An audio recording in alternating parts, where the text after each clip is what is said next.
Hi, I'll be reading Little Owl by Pierce Harper. Little Owl lived in a nest in a tree at the edge of the wood. His brother and sister lived in the tree too, and Mummy Owl looked after them all. Every night, Little Owl practiced flapping his wings. One day soon, he would be able to fly on his own, but Mummy Owl said he had to be big and strong first. "Look at me, Mummy," said Little Owl as he flapped his wings very fast. "I'm a big owl now, aren't I?" "Yes, you're getting quite big," said Mummy Owl, "but you're still not quite big enough to fly on your own yet. Not just yet." Little Owl's wings dropped. "Will it be soon?" he asked. "Very soon," said Mummy Owl. "Why don't we practice together now?" "Hello, Squirrel," said Little Owl. "Where have you been?" "I've been exploring," said Squirrel, "all the way up to the top of the tree." Little Owl bounced up and down on the branch. "That sounds like a good place for flying," he said. "It's one of the best places for flying," said Mummy Owl. "Follow me, and I'll show you." Up and up they flew, higher than Little Owl had ever flown before. Then the two owls, one very big and one small, looked at the setting sun. It was very beautiful. But Little Owl looked down and felt scared. The top of the tree was very, very high. "I think I'd like to go home now," he said. "Of course we can," said Mummy Owl.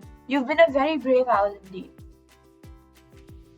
Back at the nest, a family of rabbits were playing beneath the old oak tree. "Hello," said Little Owl. "Where have you been?" "We've been playing in the meadow," said the biggest rabbit. "It's a very good place for jumping." Little Owl couldn't jump very well, but he thought he might like to see the meadow. "Can we practice flying there too?" he asked Mummy Owl. "Yes," she said. "Come, Little Owl, follow me." Little Owl watched the rabbits playing. The meadow was a good place for jumping. But Little Owl wasn't sure if it was a good place for flying. It was too big, and there were no trees. He thought about the safe, wide branches of the big old oak. "Can we go home?" said Little Owl, flapping his wings in a quiet kind of way. Mummy Owl looked at her baby and saw that he was tired. "Of course we can," she said. On the way home, the two owls stopped for a rest. A deer was nibbling the grass nearby. "Hello," said Little Owl. "Where have you been?" "I've been running beside the river," she said. "It's the fastest thing in the whole forest." "Faster than you?" said Little Owl.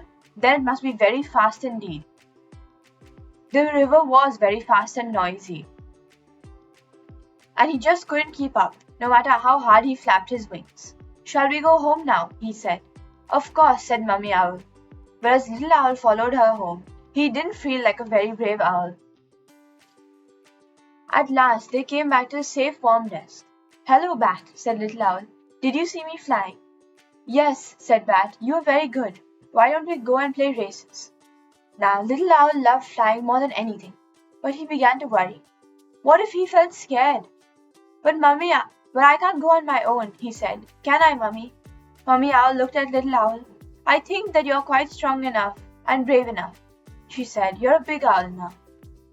Little Owl puffed out his chest and flapped his wings as hard as he could. If Mummy Owl said he could do it, then it must be true. Little Owl followed Bat through the trees, up and down and between all the branches. This is fun, Little Owl thought. After all, he wasn't really on his own.